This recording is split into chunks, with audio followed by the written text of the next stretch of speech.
할아버지, 여긴 노숙자들이 오는 곳이 아니에요. 75세 할아버지가 거지 같은 행색으로 강남 대형은행에 들어서자 경비원과 직원들이 노골적으로 무시하며 쫓아내려 했습니다.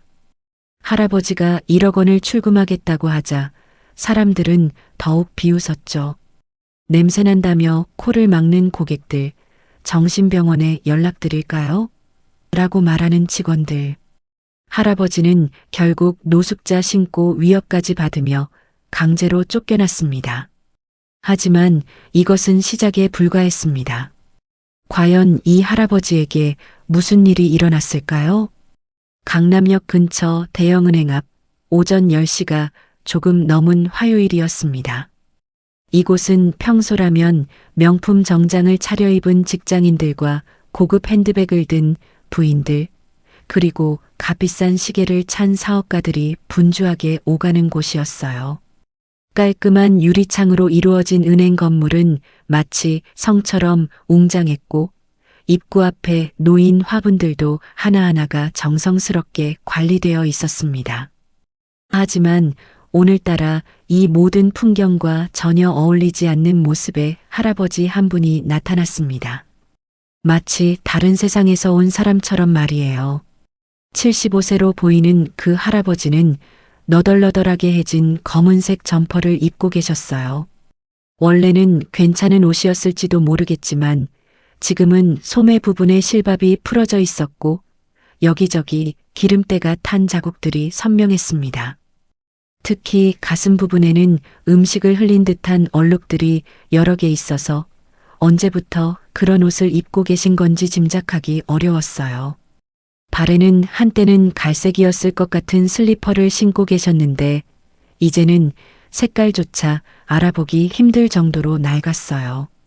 앞부분에는 구멍이 뚫려 있어서 할아버지의 엄지발가락이 삐죽 나와 보였고 뒤꿈치 부분도 다 닳아서 걸을 때마다 바닥에 질질 끌리는 소리가 났습니다.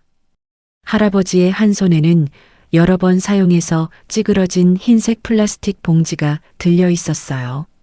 그 봉지 안에는 뭔가 중요한 것들이 들어있는 것 같았는데 할아버지가 그것을 꼭 움켜잡고 계셔서 내용물을 알 수는 없었습니다. 다른 한 손에는 오랜 세월 사용해서 가죽이 닳고 곳곳에 얼룩이 진 낡은 가방을 들고 계셨어요.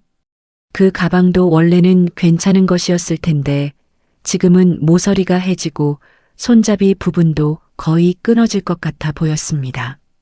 그런데 무엇보다 지나가는 사람들의 눈살을 찌푸리게 만든 것은 할아버지에게서 풍기는 특유의 냄새였어요. 오랫동안 씻지 못한 듯한 몸 냄새와 낡은 옷에서 나는 퀴퀴한 냄새가 섞여서 가까이 지나가는 사람들이 본능적으로 코를 막게 만들었거든요. 어머, 무슨 냄새야? 진짜 심하네. 지나가던 20대 후반으로 보이는 젊은 여성이 친구와 함께 코를 막으며 빠르게 자리를 피했습니다. 그녀는 명품 브랜드의 코트를 입고 있었고 손에는 최신형 스마트폰을 들고 있었어요. 아침부터 기분 나쁘네, 정말. 저런 사람들은 왜 이런데 와? 이어서 깔끔한 정장 차림의 직장인도 고개를 돌리며 혀를 찼어요. 그는 비싼 향수 냄새를 풍기고 있었는데 할아버지의 냄새와 대비가 되어 더욱 눈에 띄었습니다. 정말 관리가 안 되네. 이 은행도. 아무나 들어오게 하면 어떡해. 또 다른 중년 남성이 불평했어요. 그는 금반지를 여러 개 끼고 있었고 손목에는 고급 시계를 차고 있었습니다. 할아버지는 이런 반응들을 보면서도 조용히 은행 자동문 앞에 서 계셨습니다. 사람들의 시선과 수군거림을 모두 느끼고 계셨지만 표정에는 별다른 변화가 없었어요.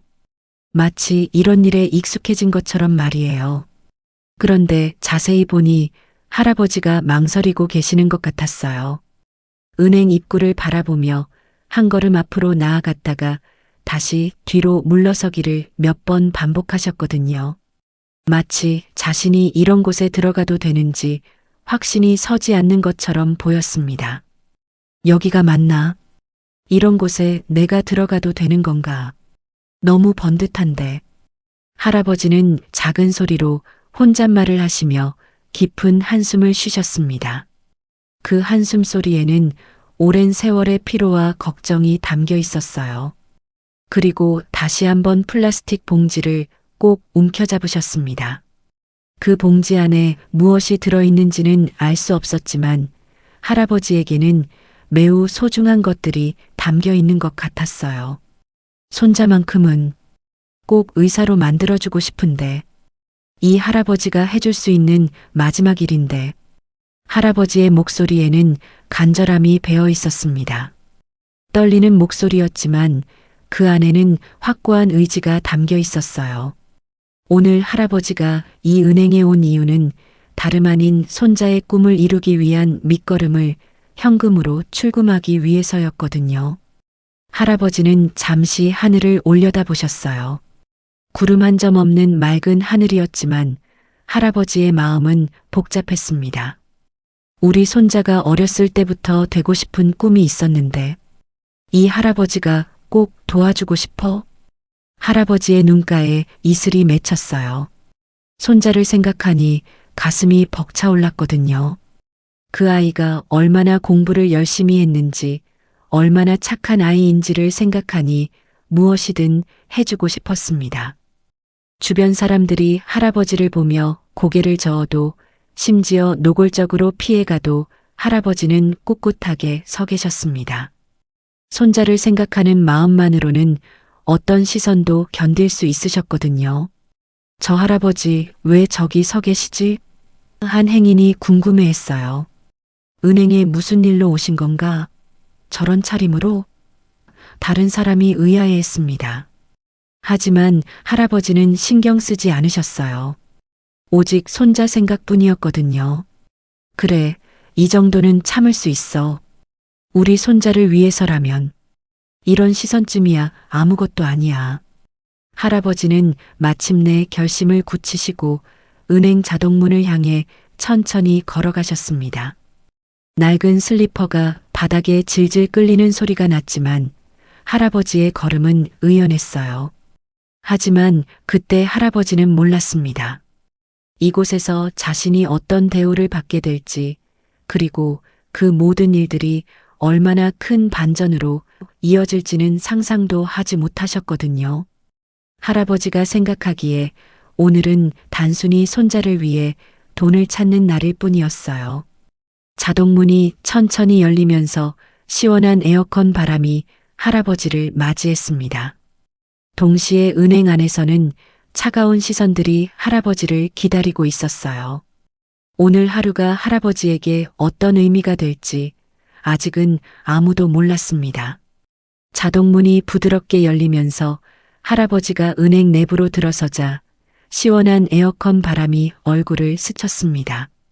하지만 그 시원함도 잠시 할아버지를 가장 먼저 맞이한 것은 입구에 서 있던 경비원의 차가운 시선이었어요. 50대 중반으로 보이는 그 경비원은 깔끔한 회색 제복을 단정히 차려입고 있었습니다. 어깨에는 계급장이 달려 있었고 허리에는 무전기가 매달려 있었어요. 평소에는 정중하게 고객들을 맞이하던 그였지만 할아버지를 보는 순간 표정이 확연히 굳어졌습니다.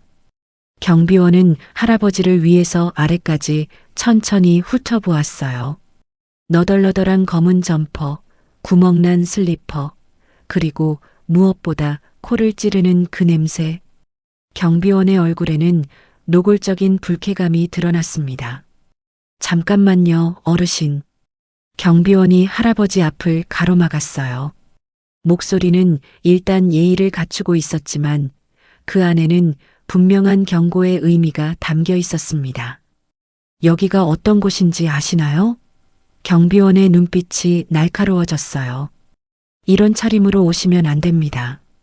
다른 고객분들께 민폐가 될 수 있어요. 할아버지는 깜짝 놀라셨어요. 평생 이런 말을 들어본 적이 없었거든요. 당황스러운 표정을 지으시며 작은 목소리로 대답하셨습니다. 아, 죄송합니다. 그런데 정말 급한 일이 있어서 왔는데요. 할아버지의 목소리는 떨리고 있었어요. 마음 한편으로는 서러움이 올라왔지만 손자를 생각하며 꾹 참으셨습니다. 급한 일이라고 하셔도 최소한의 예의는 지켜주셔야죠. 경비원이 팔짱을 끼며 말했어요. 여기는 아무나 오는 곳이 아닙니다. 다른 고객분들한테도 피해가 되고 있잖아요. 경비원의 말이 채 끝나기도 전에 로비에 앉아있던 고객들 사이에서 수군거림이 시작되었습니다. 와, 냄새가 정말 심하네요. 30대로 보이는 여성이 손으로 코를 막으며 친구에게 속삭였어요. 그녀는 명품 브랜드의 원피스를 입고 있었고 손목에는 다이아몬드가 박힌 시계를 차고 있었습니다. 진짜 참을 수가 없어요. 저런 분이 왜 여기까지 오셨을까요? 그 옆에 앉은 남성도 고개를 절레절레 흔들었습니다. 그는 고급 정장을 입고 있었고 옆에는 비싼 가죽 서류 가방이 놓여 있었어요. 요즘 은행 관리가 되는 건지 의심스럽네요. 아무나 들어오게 하면 어떻게 해요? 다른 고객도 불평을 늘어놓기 시작했어요. 우리가 돈 내고 이용하는 건데 이런 환경에서 업무를 봐야 한다니. 할아버지는 이런 말들을 들으면서 점점 더 작아지셨어요. 어깨가 움츠러들고 고개도 자꾸만 숙여졌거든요. 평생을 당당하게 살아왔는데 이런 취급을 받다니. 마음이 무너져 내리는 것 같았어요. 정말 죄송합니다.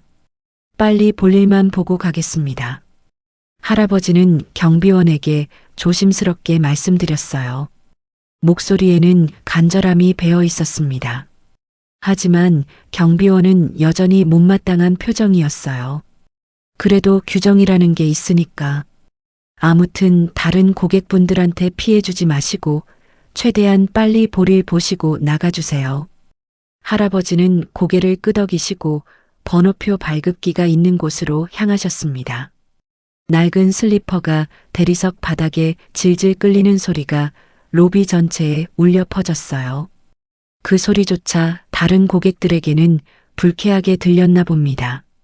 번호표 발급기 앞에 도착한 할아버지는 또 다른 난관에 부딪혔어요.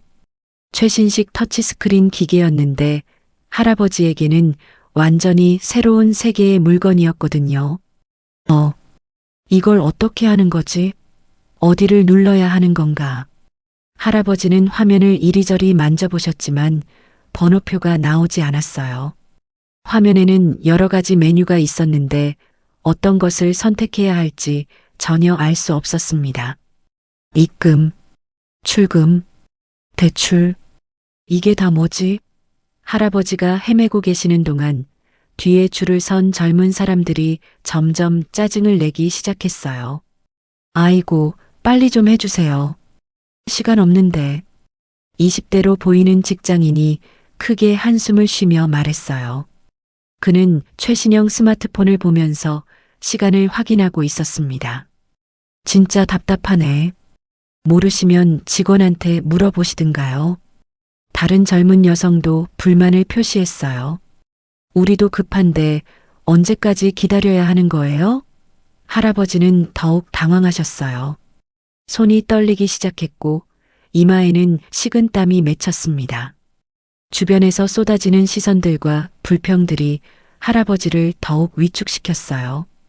죄송합니다. 정말 죄송해요. 조금만 기다려주세요. 할아버지는 계속 사과하시면서 기계와 씨름하셨어요. 하지만 아무리 눌러도 번호표는 나오지 않았고 오히려 화면만 이상하게 바뀔 뿐이었습니다. 아, 정말 답답해 죽겠네. 뒤에 선 사람들의 불평이 점점 커졌어요. 저런 분들은 왜 혼자 오시는 거예요?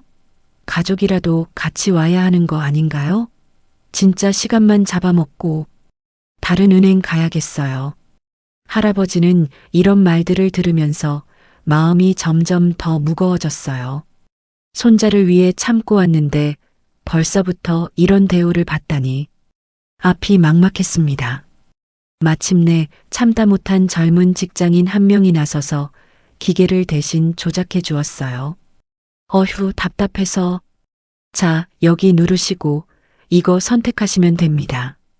그가 몇 번 터치하자 번호표가 나왔어요. 자, 여기 번호표 받으세요. 다음에는 미리 익혀두시든지 아니면 가족분이랑 같이 오세요. 고맙습니다. 정말 고맙습니다. 할아버지는 번호표를 받으며 연신 고개를 숙여 인사하셨어요. 하지만 주변의 시선들은 여전히 차가웠습니다. 할아버지는 로비 구석의 빈 자리를 찾아 앉으셨어요. 다른 고객들은 할아버지가 가까이 앉는 것을 꺼려서 자리를 옮기기도 했습니다. 할아버지는 혼자 앉아서 번호표를 보며 기다리셨는데 가슴 한편이 답답해지는 것을 느끼셨어요. 이제 겨우 시작인데 앞으로 어떤 일이 더 벌어질까? 할아버지의 마음은 점점 더 무거워져만 갔습니다. 번호표를 받고 대기석에 앉아서 기다리는 동안 할아버지 주변의 분위기는 점점 더 악화되어만 갔습니다. 처음에는 몇몇 사람들만 불편해했는데 시간이 지날수록 로비 전체로 불만의 목소리가 퍼져나갔어요. 진짜 냄새 때문에 여기 못 있겠어요. 한 중년 여성이 목소리를 높였어요. 우리도 고객인데 이런 환경에서 업무를 봐야 한다니. 정장 차림의 남성이 동조했습니다. 할아버지가 앉은 주변 자리들이 하나둘씩 비워지기 시작했어요. 사람들이 할아버지를 피해서 다른 자리로 옮겨 앉고 있었거든요. 마치 할아버지가 전염병이라도 옮기는 것처럼 말이에요. 저런 분이 왜 이런 곳까지 오셨을까요? 한 젊은 직장인이 속삭였어요.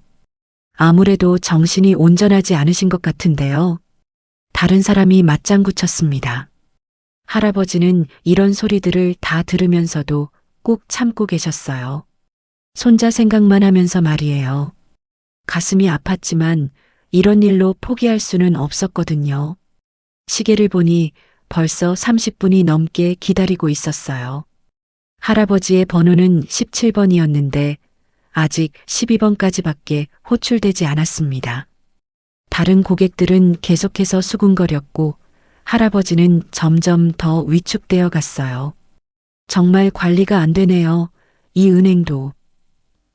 다른 은행으로 갈아타야 할 것 같아요. 드디어 할아버지의 번호가 불렸습니다. 17번 고객님, 3번 창구로 오세요. 전자음성이 로비에 울려 퍼졌어요. 할아버지는 조심스럽게 일어나서 창구로 향하셨습니다. 낡은 슬리퍼가 바닥에 끌리는 소리가 유난히 크게 들렸어요. 3번 창구에는 20대 후반으로 보이는 여직원이 앉아 있었습니다. 그녀는 깔끔한 유니폼을 입고 있었고 머리도 단정하게 올려 묶고 있었어요. 화장도 완벽했고 손톱도 예쁘게 관리되어 있었습니다. 하지만 할아버지가 가까이 다가가자 직원의 표정이 확연히 굳어졌어요. 코를 살짝 찌푸리며 뒤로 몸을 젖혔습니다. 어떤 업무 보러 오셨나요? 직원의 목소리에는 이미 불쾌감이 묻어 있었어요. 평소 고객에게 하는 친절한 목소리가 아니라 마지못해 응대하는 듯한 톤이었습니다. 저 현금 출금을 하려고 왔는데요. 할아버지가 작은 목소리로 말씀하셨어요. 얼마나 출금하시려고요? 1억 원입니다. 순간 창구 안이 조용해졌어요. 직원은 할아버지를 다시 한번 위에서 아래까지 천천히 훑어본 후 놀라는 표정을 지었습니다. 그리고는 코웃음을 쳤어요. 네, 뭐라고요? 1억 원이라고 하셨나요? 직원의 목소리가 한 옥타브 높아졌어요. 1억 원이 얼마인지 아세요? 직원의 말투에는 노골적인 무시가 담겨 있었어요. 마치 할아버지가 농담을 하고 있는 것처럼 대하고 있었습니다. 그런 거액을 정말 출금하시려는 거예요? 농담이시죠? 할아버지는 당황스러우셨지만 차분하게 대답하셨어요. 네, 맞습니다. 손자 유학비로 필요해서요. 손자 유학비요? 직원이 더욱 의아해했어요. 어르신, 혹시 보이스피싱 당하신 건 아니에요? 직원의 목소리가 점점 더 의심스러워졌어요. 요즘 어르신들이 이런 사기에 자주 당하시는데 손자가 유학 간다며 돈을 달라고 하는 수법이 흔하거든요. 할아버지의 얼굴이 붉어졌습니다. 자신을 사기당한 사람 취급하다니. 하지만 화를 내지 않고 침착하게 설명하려 하셨어요. 아닙니다. 제 돈입니다. 통장도 가져왔어요. 할아버지가 낡은 가방에서 통장을 꺼내자 직원은 더욱 의심스러운 눈초리로 바라봤어요. 통장 겉표지도 낡고 더러워져 있었거든요. 이 통장이 정말 어르신 것 맞나요? 어떻게 증명하시겠어요? 신분증도 가져왔습니다.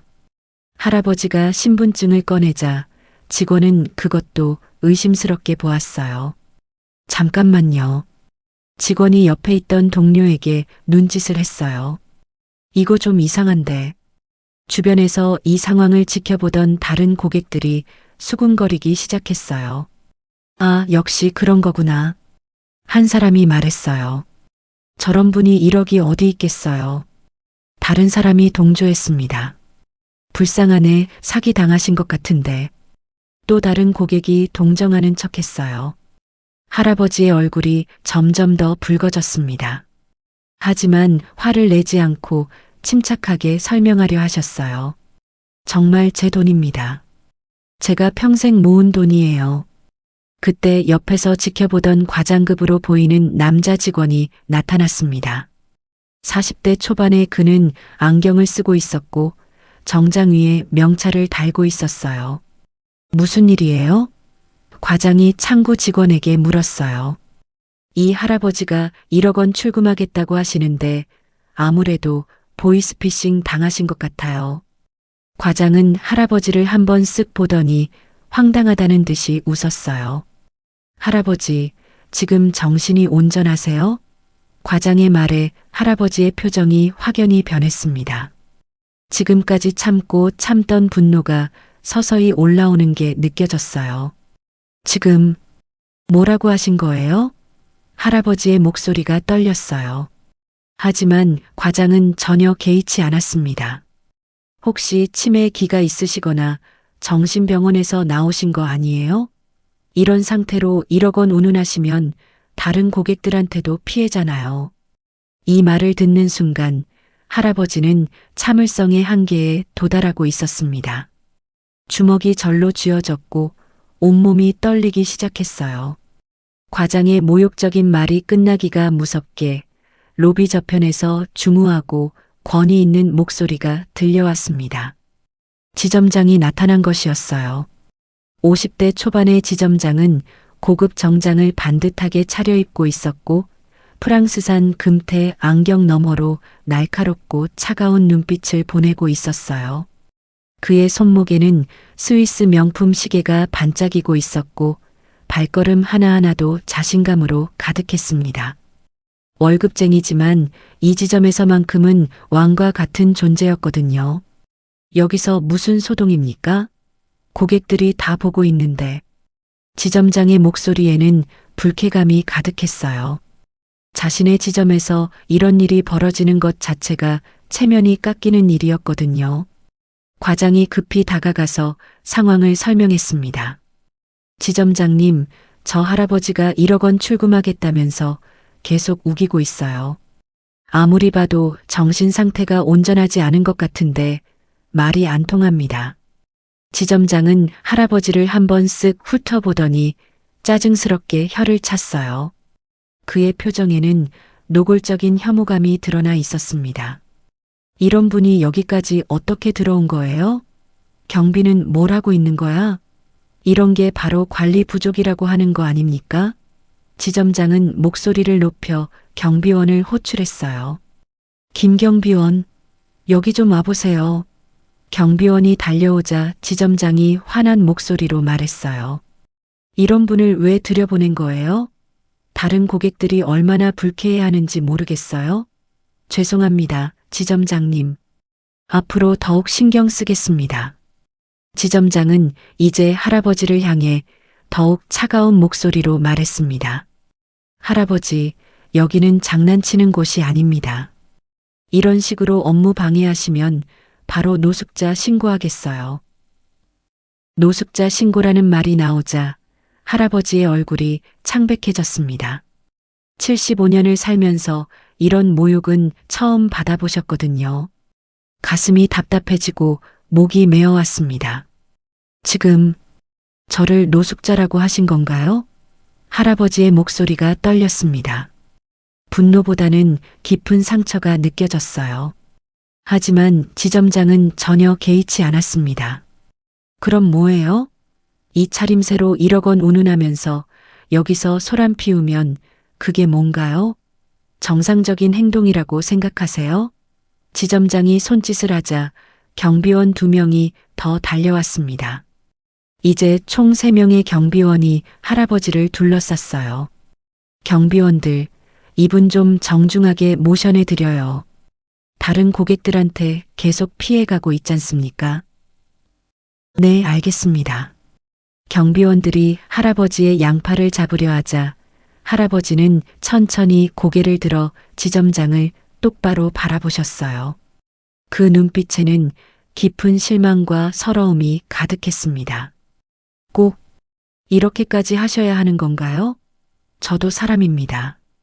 할아버지의 목소리에는 평생의 상처가 담겨 있었어요.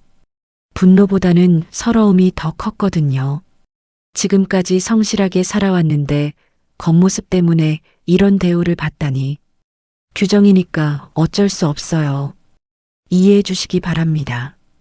지점장의 차가운 대답과 함께 경비원들이 할아버지를 밖으로 밀어내기 시작했어요. 할아버지는 저항하지 않으셨지만 그 모습이 더욱 처참해 보였습니다. 그 순간 로비에 있던 다른 고객들이 박수를 치기 시작했어요. 잘했어요. 정말 잘했어요. 이런 분들 때문에 우리가 얼마나 불편했는지 몰라요. 은행도 이제야 제대로 관리를 하네요. 앞으로도 계속 이렇게 해주세요. 30대 여성이 큰 소리로 칭찬했어요. 정말 고생 많으셨어요. 우리도 이제 편하게 업무 볼 수 있겠네요. 할아버지는 이런 소리들을 들으며 은행 밖으로 나오셨습니다. 경비원들이 할아버지를 완전히 밖으로 밀어낸 후 자동문이 닫혔어요. 마치 할아버지를 영원히 차단하는 것처럼 말이에요. 할아버지는 은행 밖에서 플라스틱 봉지를 꽉 움켜쥐고 서 계셨어요.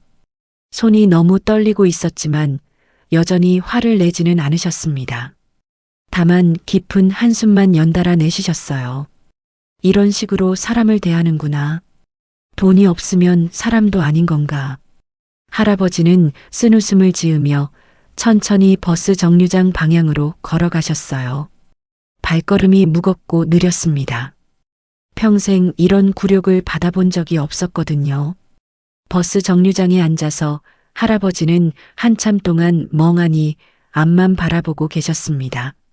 마음속에는 분노와 서러움이 뒤섞여 있었지만 무엇보다 실망감이 컸어요. 세상이 이렇게 차가운 곳이었나 하는 생각이 들었거든요. 내가 뭘 잘못했다고. 손자를 위해 온 건데. 할아버지는 작은 목소리로 혼잣말을 하셨어요. 눈가에 이슬이 맺혔지만 눈물을 흘리지는 않으셨습니다. 오히려 마음속 깊은 곳에서는 다른 감정이 싹트고 있었어요. 이제 정말 보여줘야겠구나. 내가 누구인지 말이야. 집으로 돌아온 할아버지는 아직도 가슴이 두근거리고 계셨어요. 오늘 은행에서 당한 일들이 계속 머릿속을 맴돌았거든요. 특히 지점장이 노숙자 신고라고 했을 때의 그 모멸적인 표정이 잊히지 않았습니다. 부엌에서 차를 끓이려고 평소 애용하던 도자기 찻잔을 들었는데 손이 너무 떨려서 그만 찻잔이 바닥에 떨어져 깨져버렸어요. 철컥하는 소리와 함께 찻잔 조각들이 바닥에 흩어졌습니다. 참, 내가 왜 이러고 있나? 할아버지는 바닥에 엎질러진 차를 닦으면서 깊은 한숨을 쉬셨어요. 손이 계속 떨리고 있었거든요. 마음이 진정되지 않았어요. 평생 이런 취급은 처음 받아봤는데, 정말 처음이야. 다시 다른 찻잔에 차를 끓여서 거실 소파에 앉으셨지만 마음이 전혀 진정되지 않았어요. 계속해서 은행 직원들의 표정이 떠올랐거든요. 특히 과장이 정신병원에 연락드릴까요? 라고 말했을 때의 그 조롱하는 듯한 미소가 계속 눈앞에 어른거렸어요. 돈으로만 사람을 판단하는구나. 정말 그런 세상이 되었구나. 할아버지는 지금까지 검소하게 사는 것이 미덕이라고 생각하며 살아오셨어요. 돈이 있어도 허세를 부리지 않고 소탈하게 지내는 것이 올바른 삶이라고 믿으셨거든요. 돈을 자랑하는 것은 품격 없는 일이라고 여기셨었어요. 사람들이 나를 돈으로만 판단하는 걸 원하지 않았는데, 진심으로 그렇게 생각했는데, 하지만 오늘은 달랐어요. 너무 모욕적이었거든요. 할아버지가 평생 지켜온 신념이 흔들리는 순간이었어요. 내가 누구인지 정말 모르는구나. 모르니까 저렇게 대하는 거겠지. 할아버지는 일어나서 방 한 구석에 있는 낡은 서랍장을 바라보셨어요. 그 서랍에는 오랫동안 꺼내지 않았던 것들이 들어 있었거든요. 마치 봉인된 과거의 증거들처럼 말이에요. 그래. 이제는 내가 누군지 보여줘야겠다.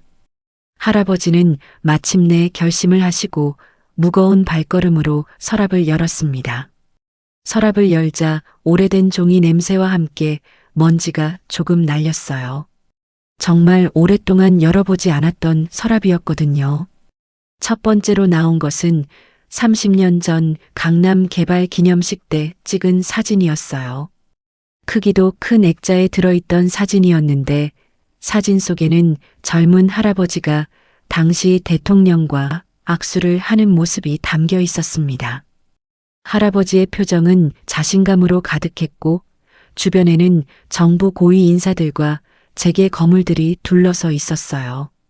그때는 모두가 나를 존경했는데 어디를 가든 최고의 대우를 받았는데 할아버지는 사진을 보면서 씁쓸한 미소를 지으셨어요. 그때 할아버지는 강남 개발을 이끈 건설업계의 거물이었거든요. 모든 사람들이 할아버지를 우러러봤고 어디를 가든 VIP 대우를 받으셨어요. 심지어 대통령도 할아버지의 의견을 중요하게 여겼었거든요. 이 사진 한 장이면 그때의 영광을 모두가 알 텐데. 두 번째로 나온 것은 건설업협회 회장 시절의 명함과 각종 표창장들이었습니다. 국가에서 받은 건설업 발전 공로 훈장도 있었고 업계에서 받은 평생 공로상들도 가득했어요. 그리고 각종 신문 기사들도 있었는데 할아버지의 성공담을 다룬 기사들이었어요. 이 모든 게 다 의미 없어진 건가? 과거의 영광일 뿐인 건가? 할아버지는 한 장 한 장 넘겨보시며 옛 기억에 잠기셨어요. 그때는 정말 바쁘게 살았었거든요. 하루에도 몇 개의 회의를 하고 수많은 사람들을 만나고 큰 결정들을 내려야 했어요. 하지만 정말 놀라운 건 세 번째로 나온 것들이었어요. 5조 원이라고 적혀 있는 VIP 통장과 강남 전체 70%에 해당하는 부동산 등기부등본들이 차곡차곡 정리되어 나온 거였거든요. 등기부등본만 해도 두꺼운 파일 3개 분량이었어요. 할아버지는 그 서류들을 하나하나 넘겨보시면서 생각에 잠기셨어요. 강남의 주요 빌딩들, 아파트 단지들, 상가들, 대부분이 할아버지의 소유였어요. 지금도 그 부동산들에서 나오는 임대료만으로도 엄청난 수입이 있었거든요. 내가 왜 이런 대우를 받아야 하지? 내가 누구인데? 할아버지는 서류들을 다시 정리하시면서 마음속으로 다짐하셨어요. 이제는 정말 사람들에게 자신이 누구인지 보여줄 때가 온 것 같았거든요. 검소하게 사는 게 미덕이라 생각했는데, 사람들이 돈으로만 나를 판단하는 걸 원하지 않았는데, 할아버지는 창밖을 바라보며 계속 말씀하셨어요.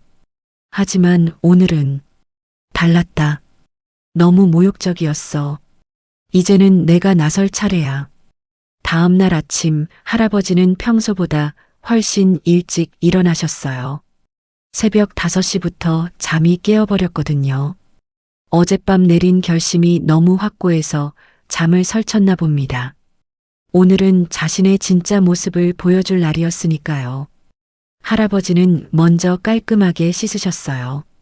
평소보다 훨씬 정성스럽게 면도도 하시고 머리도 단정하게 빗으셨습니다. 거울을 보니 젊었을 때의 카리스마가 조금씩 되살아나는 것 같았어요. 이제 옷장을 열 차례였습니다. 할아버지는 오랫동안 옷장 깊숙이 넣어뒀던 정장들을 꺼내셨어요.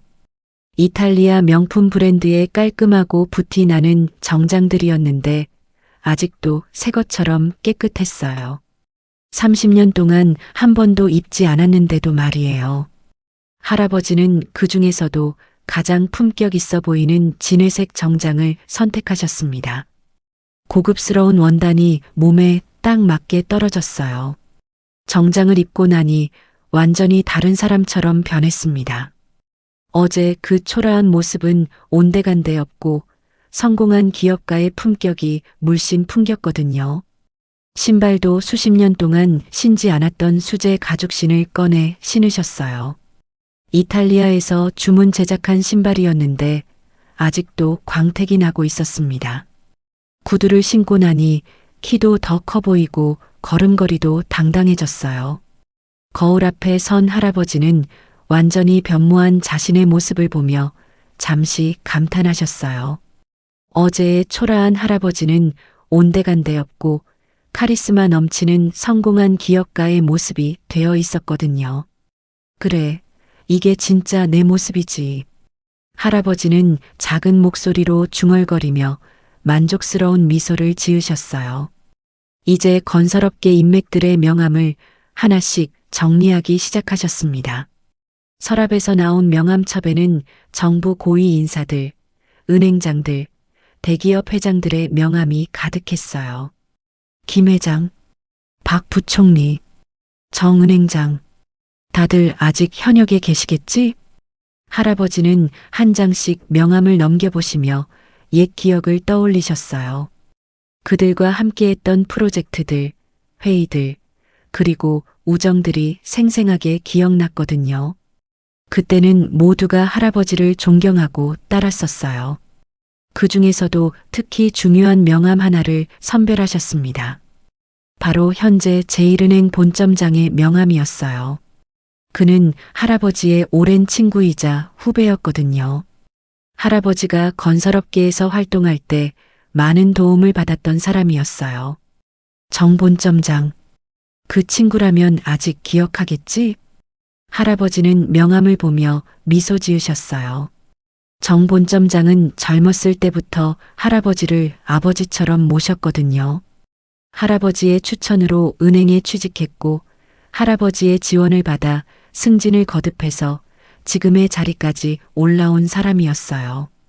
할아버지는 이제 전속 운전기사에게 전화를 걸었습니다. 30년 동안 함께 일했던 김 기사님이었어요. 은퇴 후에도 가끔 연락을 주고받으며 지내고 있었거든요. 여보세요, 김 기사님? 저예요. 아, 회장님. 오랜만입니다. 어쩐 일로 연락을 주셨나요? 김 기사님의 목소리에는 반가움이 가득했어요. 할아버지를 여전히 회장님이라고 부르고 있었거든요. 오늘 차 좀 대기시켜 줄 수 있나요? 급한 일이 생겨서요. 물론입니다, 회장님. 언제 어디로 모시면 될까요? 강남 제1은행 지점으로요. 1시간 후에 출발하겠습니다. 네, 알겠습니다. 바로 준비하겠습니다. 전화를 끊고 나서 할아버지는 과거 건설업계에서의 위상을 회상하기 시작하셨어요. 그때 할아버지는 정말 대단한 사람이었거든요. 강남의 주요 빌딩 70%가 할아버지의 소유였고 정부의 중요한 정책 결정에도 할아버지의 의견이 반영되곤 했어요. 그때는 어디를 가든 최고의 대우를 받았는데 대통령도 내 의견을 물어봤었지. 할아버지는 창밖을 바라보며 옛 추억에 잠기셨어요. 강남의 스카이라인을 보니 그 건물들 대부분이 할아버지가 지었거나 소유한 것들이었어요. 지금도 그 건물들에서 나오는 임대료만으로도 엄청난 수익이 있었거든요. 하지만 할아버지의 마음에는 복수심보다는 교육적 목적이 더 컸어요. 사람들에게 겉모습으로 판단하지 말라는 교훈을 주고 싶었거든요. 특히 어제 자신을 모욕했던 은행 직원들에게 말이에요. 복수가 목적은 아니야. 그냥 교육을 시켜주고 싶을 뿐이지. 할아버지는 손자 태윤이를 생각하며 마음을 다잡으셨어요. 손자에게 보내는 따뜻한 마음이 할아버지의 원동력이었거든요. 오늘의 목적은 여전히 손자의 유학비를 마련하는 것이었으니까요. 우리 태윤이가 꿈을 이루도록 도와주는 게 가장 중요한 일이야. 할아버지는 마지막으로 거울 앞에 서서 자신의 모습을 점검하셨어요. 완벽한 정장 차림의 당당한 자세, 그리고 성공한 기업가의 품격이 물씬 풍기고 있었어요. 어제의 초라한 모습과는 완전히 다른 사람이 되어 있었습니다. 자, 이제 가볼까? 할아버지는 자신감 넘치는 미소를 지으며 집을 나서셨어요. 오늘은 정말 특별한 하루가 될 것 같았거든요.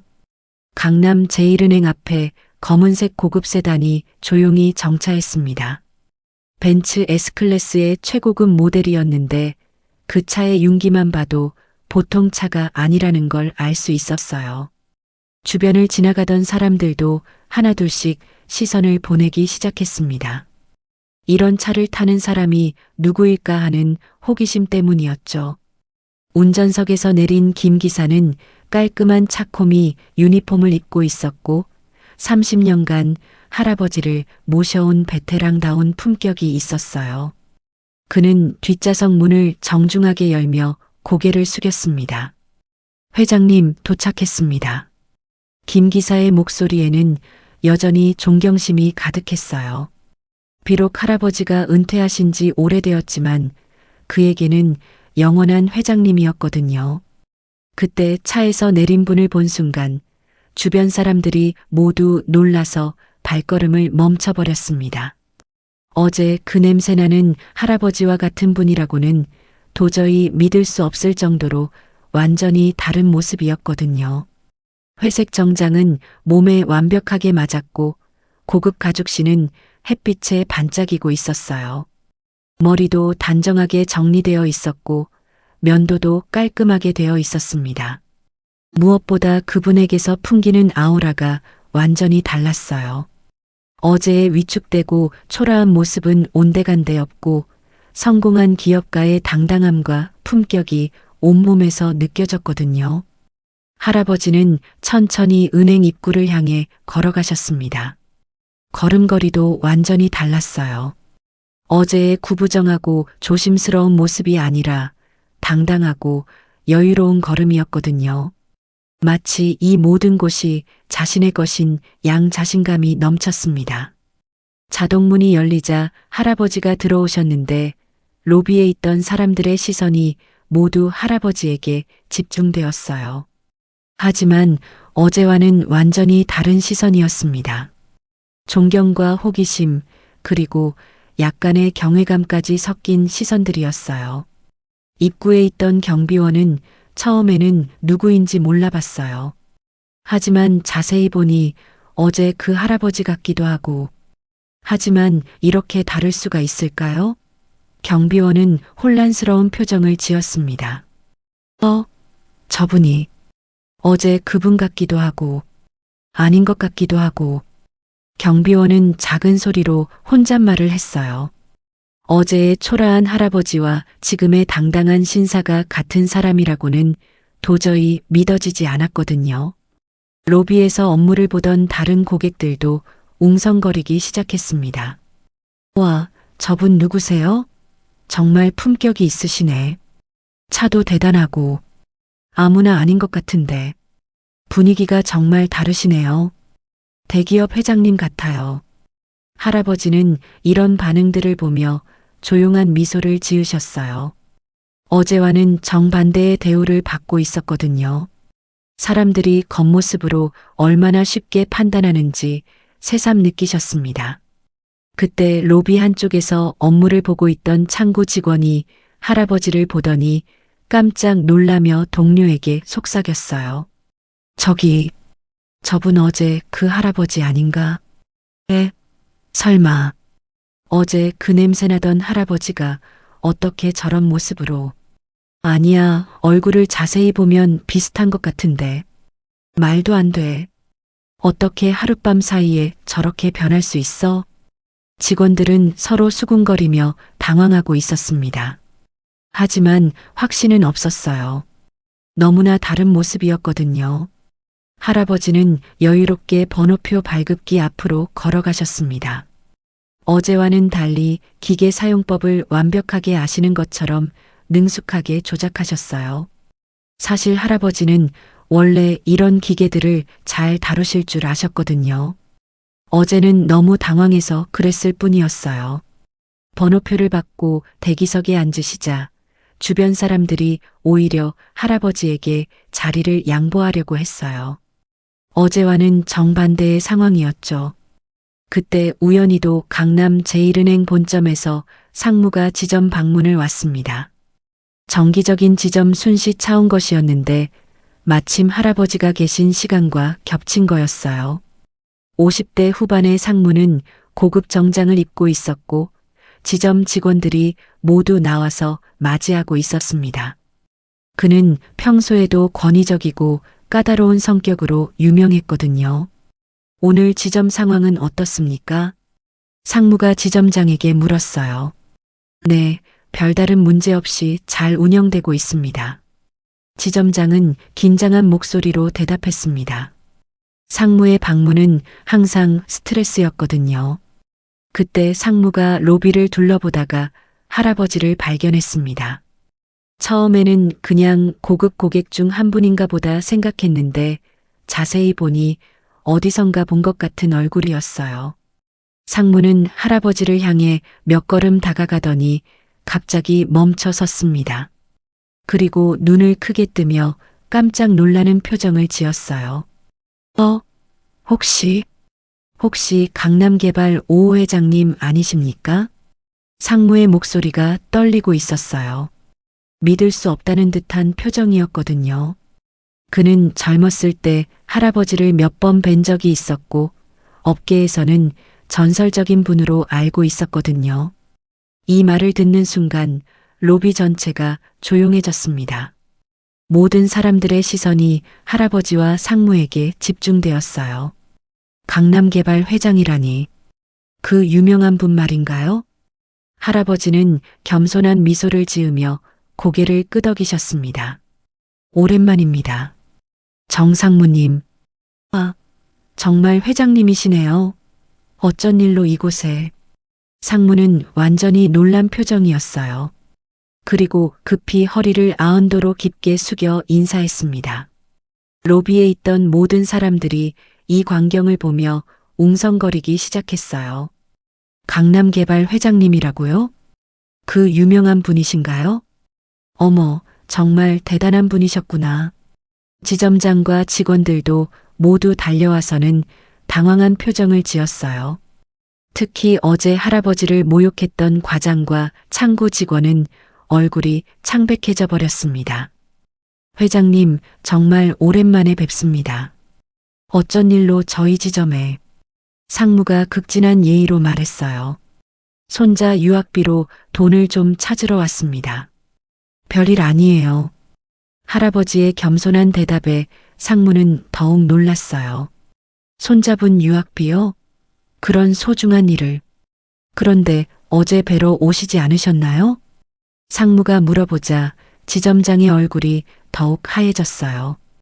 어제 할아버지를 쫓아낸 게 바로 자신이었거든요. 네, 어제 왔었는데 조금 오해가 있었네요. 할아버지의 말에 상무는 의아해했어요. 오해라니요? 무슨 일이 있었습니까? 이때 로비 전체의 분위기가 급변하기 시작했습니다. 사람들은 이제 할아버지가 어떤 분인지 알게 되었고 어제 무슨 일이 있었는지 궁금해하기 시작했어요. 지점장은 식은땀을 흘리며 상무를 바라봤습니다. 어떻게 설명해야 할지 막막했거든요. 어제 자신이 한 행동들이 떠오르니 다리가 떨렸어요. 상무는 지점장의 이상한 반응을 보고 뭔가 심각한 일이 있었다는 걸 직감했습니다. 지점장님, 어제 무슨 일이 있었던 겁니까? 상무의 목소리가 차갑게 변했어요. 할아버지는 여전히 겸손한 표정으로 서 계셨지만 그 침묵 속에서 어제의 모욕이 얼마나 심했는지 느낄 수 있었거든요. 제3자에 의한 신분 폭로. 상무의 차가운 질문에 지점장의 얼굴은 더욱 하얘졌습니다. 식은땀이 이마에 송글송글 맺히기 시작했어요. 어제 자신이 했던 행동들이 주마등처럼 스쳐 지나갔거든요. 노숙자 신고하겠다고 했던 그 말, 경비원들을 시켜 할아버지를 강제로 내보냈던 그 순간들이 말이에요. 그게 말씀이. 지점장은 말을 제대로 잇지 못했어요. 목소리도 떨리고 있었고 손도 부들부들 떨리고 있었습니다. 상무 앞에서 어떻게 설명해야 할지 막막했거든요. 상무는 지점장의 이상한 반응을 보고 더욱 의심스러워졌어요. 그리고 할아버지를 다시 바라보며 정중하게 물어봤습니다. 회장님, 혹시 어제 저희 지점에서 무슨 불편한 일이 있으셨습니까? 할아버지는 여전히 겸손한 미소를 지으며 대답하셨어요. 아, 별것 아닙니다. 그냥 작은 오해가 있었을 뿐이에요. 하지만 상무는 할아버지의 표정에서 뭔가 심각한 일이 있었다는 걸 직감했습니다. 그는 업계에서 30년을 일하면서 사람의 표정을 읽는데 능숙했거든요. 할아버지의 겸손한 미소 뒤에 숨겨진 상처를 느낄 수 있었어요. 정상무님, 혹시 이분이 누구신지 모르시는 것 같은데. 할아버지가 조용히 말씀하시자 상무는 더욱 놀라는 표정을 지었어요. 네, 모른다니요? 설마 저희 직원들이 회장님을 몰라봤다는 건가요? 상무의 목소리가 점점 높아지기 시작했어요. 그리고 로비에 있는 모든 사람들을 향해 큰 목소리로 말했습니다. 여러분, 이분이 누구신지 아십니까? 갑작스러운 상무의 외침에 로비에 있던 모든 사람들이 시선을 집중했어요. 고객들, 직원들, 심지어 경비원들까지 모두 할아버지와 상무를 바라보고 있었습니다.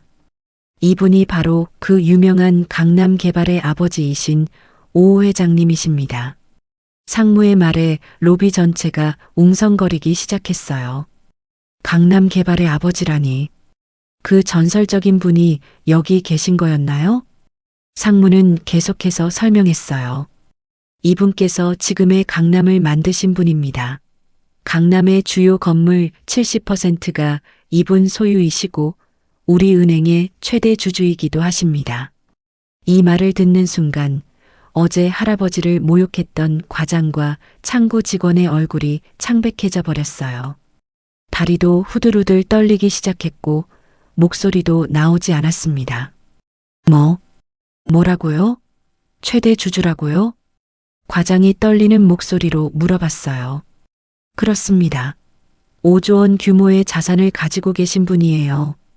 상무가 단호하게 대답하자 로비에 있던 모든 사람들이 깜짝 놀라며 할아버지를 다시 보기 시작했어요. 5조 원이라니. 상상도 못할 금액이었거든요. 상무는 이제 지점장을 향해 차가운 눈빛을 보냈어요. 지점장님, 이제 어제 무슨 일이 있었는지 정확히 말씀해 주세요. 지점장은 더 이상 숨길 수 없다는 걸 알았어요. 온몸이 떨리면서도 어제 있었던 일을 조심스럽게 말하기 시작했습니다. 그게 어제 회장님께서 1억 원 출금을 요청하셨는데 저희가 실수로 뭘 했다는 겁니까? 상무의 목소리가 더욱 차갑게 변했어요. 저희가 회장님을 제대로 알아보지 못해서 혹시 보이스피싱이나 정신적 문제가 있으신 줄 알고. 지점장의 말이 채 끝나기도 전에 상무가 소리쳤어요. 뭐라고요? 감히 회장님께 그런 말씀을 드렸다는 겁니까? 상무의 외침에 로비 전체가 조용해졌어요. 모든 사람들이 숨을 죽이고 지켜보고 있었습니다. 그것만이 아닙니다. 지점장은 떨리는 목소리로 계속 말했어요. 노숙자 신고를 하겠다고도 했고 경비원들을 시켜서 강제로 모셔내기도 했습니다. 이 말을 듣는 순간 상무의 얼굴이 분노로 일그러졌어요. 주먹을 꽉 쥐고 있었고 온몸이 떨리고 있었습니다. 노숙자 신고라고요? 강제로 내보냈다고요? 감히 어떻게 그런 일을. 상무가 크게 소리치자 로비에 있던 모든 사람들이 경악했어요.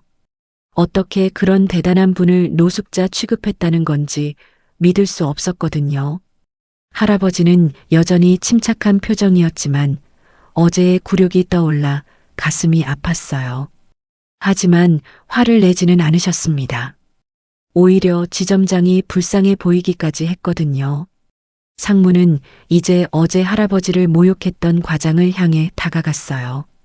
과장님, 어제 회장님께 정신병원 얘기를 하신 게 사실입니까? 과장은 얼굴이 새하얘진 채로 고개를 끄덕였어요. 목소리도 나오지 않았습니다. 정말 믿을 수 없군요.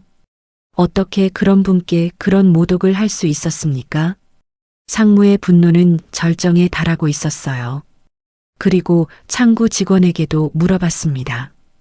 직원님도 어제 회장님을 의심하셨다고 들었는데 사실입니까? 창구 직원도 떨리는 목소리로 대답했어요. 네. 죄송합니다. 정말 죄송합니다.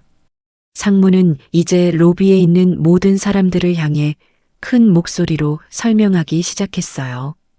여러분, 이분이 어떤 분인지 제대로 알려드리겠습니다. 모든 사람들이 집중해서 들었어요. 이분은 30년 전부터 강남 개발을 주도하신 분입니다. 지금 보시는 강남의 모든 고층 빌딩들 대부분이 이분이 지으시거나 소유하고 계신 건물들이에요. 사람들의 입이 벌어졌어요. 그뿐만이 아닙니다. 이분은 대통령과도 개인적으로 친분이 있으시고 정부의 중요한 정책 결정에도 자문을 해주셨던 분이에요. 로비에 있던 고객들이 웅성거리기 시작했어요. 정말요? 그런 대단한 분이셨어요? 어머, 어제 그런 일이 있었다니. 상무는 계속해서 할아버지의 위상을 설명했어요. 현재 보유하신 부동산만 해도 수조 원 규모이고 우리 은행뿐만 아니라 여러 주요 은행들의 대주주이십니다. 지점장과 직원들은 이제 완전히 절망에 빠져 있었어요. 자신들이 얼마나 큰 실수를 했는지 깨달았거든요. 상무가 할아버지를 향해 깊숙이 인사하며 말했어요. 회장님, 정말 죄송합니다. 저희 지점에서 이런 무례한 일이 벌어져서. 할아버지는 겸손하게 손을 저으셨어요. 아닙니다. 젊은 친구들이니 이해합니다.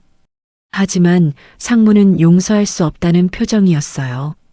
이런 일이 어떻게 있을 수 있습니까? 회장님 같은 분을. 그때 로비에 있던 다른 고객들도 하나둘씩 할아버지께 인사하기 시작했어요. 정말 영광입니다, 회장님. 강남을 이렇게 발전시켜 주셔서 감사합니다. 할아버지는 모든 분들께 정중하게 인사를 받으셨어요.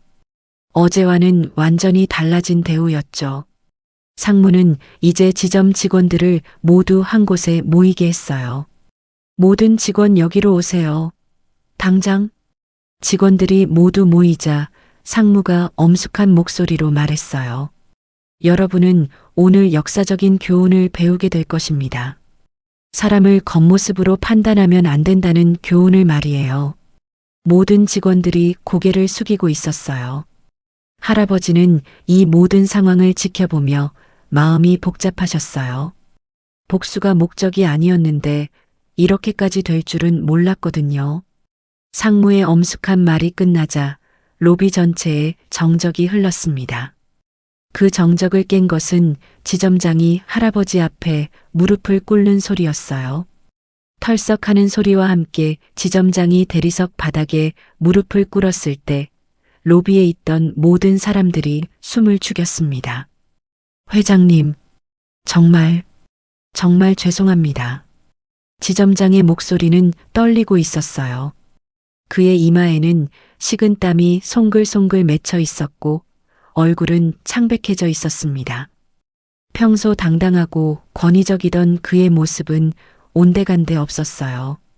어제 제가 한 행동들이 얼마나 무례하고 용서받을 수 없는 일이었는지 이제야 깨달았습니다. 지점장은 계속해서 고개를 숙이며 사과했어요.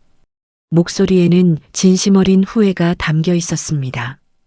할아버지는 지점장을 내려다보시며 복잡한 표정을 지으셨어요.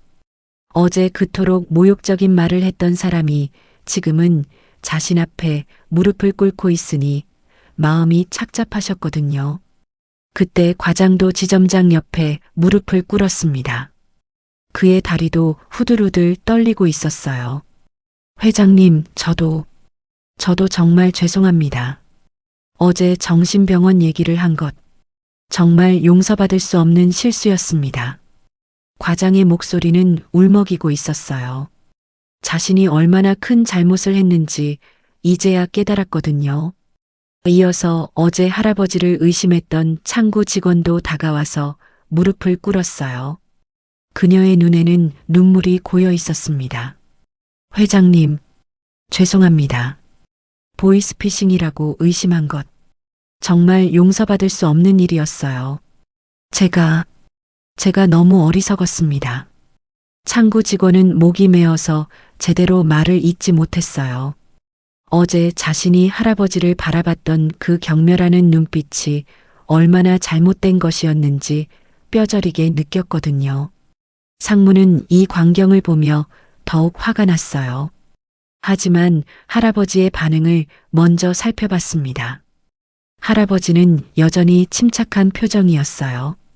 분노하거나 복수심을 드러내지 않으셨습니다.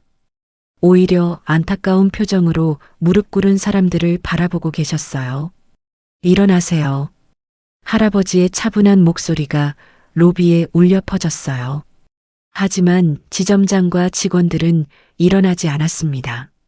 너무 미안하고 부끄러워서 고개를 들 수가 없었거든요. 일어나라고 했습니다. 할아버지가 조금 더 단호하게 말씀하시자 그제서야 지점장과 직원들이 천천히 일어났어요. 하지만 여전히 고개를 숙인 채였습니다. 상무가 이때 나서서 말했어요. 회장님, 이런 무례한 직원들은 당장 징계하겠습니다. 해고 처리해야 마땅합니다. 하지만 할아버지는 손을 저으시며 말씀하셨어요. 아니에요. 젊은 사람들이니까 이해합니다. 모든 사람이 실수할 수 있는 거 아니겠어요? 할아버지의 관대한 말에 지점장과 직원들이 더욱 고개를 숙였어요. 오히려 이렇게 너그럽게 용서해 주시니 더욱 부끄럽고 미안했거든요. 상무는 계속해서 분개했어요. 하지만 회장님, 이런 일이 어떻게... 정상무님 괜찮습니다. 대신 이 친구들에게 당부하고 싶은 말이 있어요. 할아버지가 지점장과 직원들을 바라보며 말씀하셨어요. 앞으로는 모든 고객을 존중해 주세요. 겉모습으로 사람을 판단하지 마세요. 오늘 여러분이 배운 교훈을 잊지 말고요. 할아버지의 말에 모든 직원들이 고개를 끄덕였어요. 진심으로 새기겠다는 표정이었습니다. 네, 회장님. 정말 새겨듣겠습니다. 지점장이 떨리는 목소리로 대답했어요. 앞으로 이런 일이 절대 일어나지 않도록 하겠습니다. 과장도 다짐했어요. 모든 고객님을 정중하게 모시겠습니다. 창구 직원도 약속했어요. 상무는 이제 분위기를 바꿔서 말했어요. 그럼 이제 회장님의 업무를 최상급 서비스로 처리해 드리겠습니다. 지점장님, 즉시 VIP실로 모셔드려요. 네, 알겠습니다. 지점장이 급히 대답하며 할아버지를 VIP실로 안내하려 했어요. 하지만 할아버지는 사양하셨습니다. VIP실까지는 필요 없고요. 그냥 여기서 간단히 처리하면 됩니다. 어떻게 그럴 수 있습니까? 회장님께서 일반 창구에서 상무가 놀라며 말했지만 할아버지는 고집하셨어요. 저는 원래 소탈한 사람입니다. 특별 대우는 사양해요. 결국 창구에서 업무를 처리하기로 했어요. 하지만 이번에는 분위기가 완전히 달랐습니다. 모든 직원들이 최고의 예의로 할아버지를 모시고 있었거든요. 회장님, 1억 원 출금이시죠? 즉시 준비해드리겠습니다. 창구 직원이 극진한 예의로 말했어요. 어제와는 완전히 다른 모습이었습니다. 현금으로 준비해드릴까요? 아니면 수표로 해드릴까요? 현금으로 부탁드려요. 손자 유학비거든요. 할아버지의 대답에 창구 직원이 감동받은 표정을 지었어요. 손자분을 위한 것이었군요. 정말 좋은 할아버지시네요. 그 정도는 아니에요. 당연한 일이죠. 할아버지는 겸손하게 웃으셨어요. 업무 처리가 시작되자 로비에 있던 다른 고객들이 하나둘씩 할아버지께 다가왔어요. 회장님, 정말 영광입니다. 강남을 이렇게 발전시켜 주셔서 감사드려요. 한 중년 남성이 깊이 인사했어요. 덕분에 저희가 이런 좋은 곳에서 살 수 있게 됐어요. 젊은 여성도 고마움을 표했어요. 할아버지는 모든 분들께 정중하게 답례하셨어요. 제가 한 일은 별것 아닙니다. 모두 함께 만들어낸 결과죠. 그때 상무가 할아버지께 조심스럽게 물어봤어요. 회장님, 혹시 앞으로도 저희 은행을 이용해 주실 수 있을까요? 물론이죠. 오랫동안 거래해온 은행인데요. 할아버지의 대답에 상무와 모든 직원들이 안도의 표정을 지었어요. 1억 원 현금 준비가 완료되자 창구 직원이 정중하게 말했어요. 회장님, 현금 준비가 완료되었습니다. 확인해 주세요. 할아버지는 차분하게 확인하셨어요. 네, 잘 준비해 주셨네요. 고맙습니다. 저희가 더 감사드려야 할 일인데요. 회장님께서 이렇게 너그럽게 용서해 주셔서 창구 직원의 목소리에는 진심 어린 고마움이 담겨 있었어요. 상무가 마지막으로 할아버지께 부탁드렸어요. 회장님, 오늘 일은 저희에게 정말 큰 교훈이 되었습니다. 앞으로 모든 고객님을 정중하게 모시겠다고 약속드려요. 그렇게 해주시면 고맙겠어요. 사람은 누구나 존중받을 권리가 있으니까요. 할아버지의 말에 모든 사람들이 깊이 고개를 숙였어요. 업무가 모두 끝나고 할아버지가 은행을 나서려 하자 모든 직원들이 나와서 인사했어요. 회장님, 오늘 정말 감사했습니다. 앞으로도 잘 부탁드려요. 손자분 유학 잘 다녀오시길 바래요. 할아버지는 모든 분들께 따뜻하게 인사하고 은행을 나오셨어요. 로비의 분위기는 완전히 달라져 있었어요. 어제까지만 해도 차가운 시선으로 가득했던 그곳이 이제는 존경과 감사로 가득한 따뜻한 공간이 되어 있었거든요. 밖으로 나온 할아버지는 대기하고 있던 김 기사에게 말씀하셨어요. 이제 집으로 갑시다. 네, 회장님. 업무는 잘 처리되셨나요? 네, 잘 처리됐어요. 좋은 교훈도 주고 받았고요. 할아버지는 만족스러운 미소를 지으시며 차에 타셨어요. 창밖으로 보이는 은행 건물을 바라보며 오늘의 일을 되돌아보셨습니다. 복수가 아니라 교육이었고 징벌이 아니라 깨우침이었어요. 그리고 무엇보다 손자를 위한 사랑의 실천이었습니다. 집으로 돌아오는 길 할아버지는 창밖을 바라보며 오늘 하루를 되돌아보셨어요. 차창 너머로 보이는 강남의 풍경들은 모두 할아버지와 깊은 인연이 있는 곳들이었습니다. 저 높이 솟은 빌딩들, 넓게 펼쳐진 도로들, 그리고 아름답게 조성된 공원들까지 모든 것이 할아버지가 젊었을 때 꿈꾸며 만들어낸 것들이었어요. 회장님, 오늘 정말 잘하셨습니다. 김 기사가 운전을 하면서 조용히 말했어요. 30년을 함께 일한 그였기에 오늘 할아버지의 마음을 누구보다 잘 이해할 수 있었거든요. 잘했다기보다는 필요한 일이었어요. 사람들에게 교훈을 주고 싶었을 뿐이고요. 할아버지의 목소리에는 피로감이 섞여 있었어요. 몸은 피곤했지만 마음은 한결 가벼워진 기분이었습니다. 그래도 너무 관대하게 용서해 주신 것 아닌가요? 그렇게 모욕을 당하셨는데. 김 기사가 안타까워했지만 할아버지는 고개를 저으셨어요. 복수는 아무것도 해결해 주지 않아요. 오히려 사람들이 깨닫게 하는 게 더 중요하죠.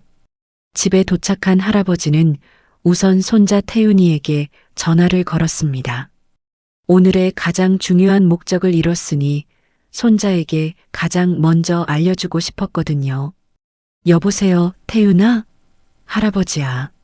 아, 할아버지. 안녕하세요. 전화기 너머로 들려오는 손자의 밝은 목소리에 할아버지의 얼굴에도 미소가 번졌어요. 태윤아, 유학비 준비됐다. 할아버지가 모든 걸 해결했어. 정말이에요? 할아버지, 감사해요. 어떻게 감사를 드려야 할지. 태윤이의 목소리가 떨리고 있었어요. 기쁨과 감사함이 동시에 느껴졌거든요. 고맙긴 뭘 고마워해.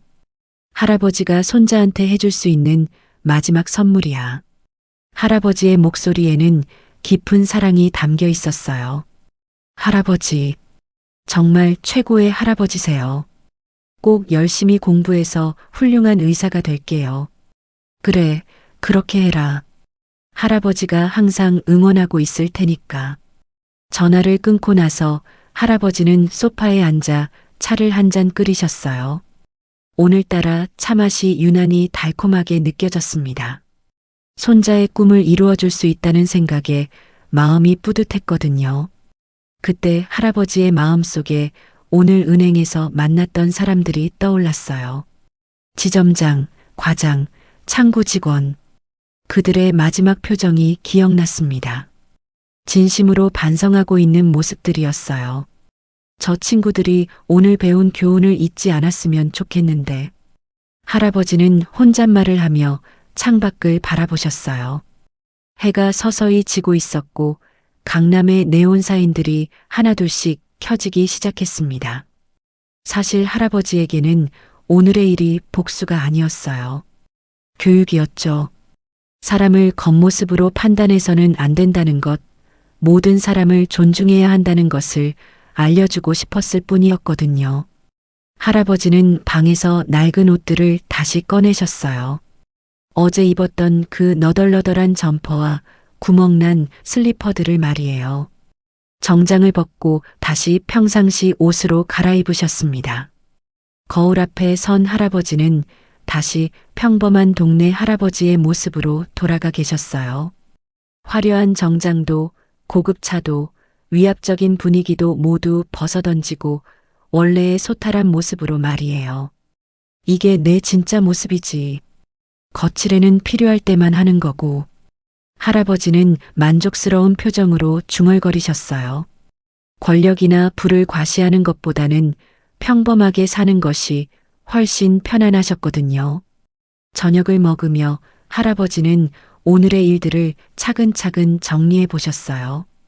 어제 받았던 굴욕적인 대우, 그리고 오늘의 극적인 반전까지 정말 드라마 같은 이틀이었습니다. 하지만 할아버지가 가장 기뻐하시는 건 손자의 꿈을 이루어 줄 수 있게 됐다는 것이었어요. 1억 원이라는 돈이 아깝지 않았습니다. 오히려 그 돈으로 사랑하는 손자가 의사의 꿈을 이룰 수 있다면 그보다 값진 투자는 없었거든요. 밤이 깊어가면서 할아버지는 내일부터의 일상을 생각해 보셨어요. 다시 동네를 산책하고 평소처럼 마트에서 장을 보고 이웃들과 정담을 나누는 평범한 일상으로 돌아갈 예정이었어요. 사람들이 나를 어떻게 보든 상관없어. 중요한 건 내가 어떤 사람인가 하는 거니까. 할아버지는 이번 일을 통해 다시 한번 깨달았어요. 진정한 부는 돈에 있는 것이 아니라 마음가짐에 있다는 것을 말이에요. 겸손하고 따뜻한 마음, 그리고 다른 사람을 배려하는 정신이야말로 진짜 부라는 걸 알았거든요. 할아버지는 잠자리에 들기 전 마지막으로 창밖의 강남 풍경을 바라보셨어요. 수십 년 전 아무것도 없던 이곳을 개발하면서 가졌던 꿈들이 떠올랐습니다. 단순히 돈을 벌기 위한 개발이 아니라 사람들이 행복하게 살 수 있는 공간을 만들고 싶었던 그 마음 말이에요. 그때나 지금이나 내 마음은 똑같구나. 사람들이 행복했으면 좋겠다는 마음. 할아버지는 잠자리에 누우시며 오늘 하루를 마무리하셨어요. 내일은 또 다른 평범한 하루가 시작될 것이지만 그 평범함이 소중하다는 걸 아시는 할아버지였어요. 한편 그 시각 강남 제1은행에서는 임시 직원 회의가 열리고 있었습니다. 상무의 지시로 오늘의 일에 대해 깊이 반성하고 앞으로의 개선 방안을 논의하는 자리였어요. 오늘 일로 우리 모두가 큰 교훈을 얻었습니다. 앞으로는 절대 이런 일이 없도록 해야 해요. 지점장이 숙연한 목소리로 말했어요. 정말 부끄럽습니다. 그렇게 훌륭한 분을 알아보지 못했다니. 과장도 깊이 반성하고 있었어요. 모든 고객님을 존중해야 한다는 기본을 잊고 있었네요. 창구 직원도 진심으로 뉘우치고 있었습니다. 이들은 오늘의 일을 절대 잊지 않기로 다짐했어요.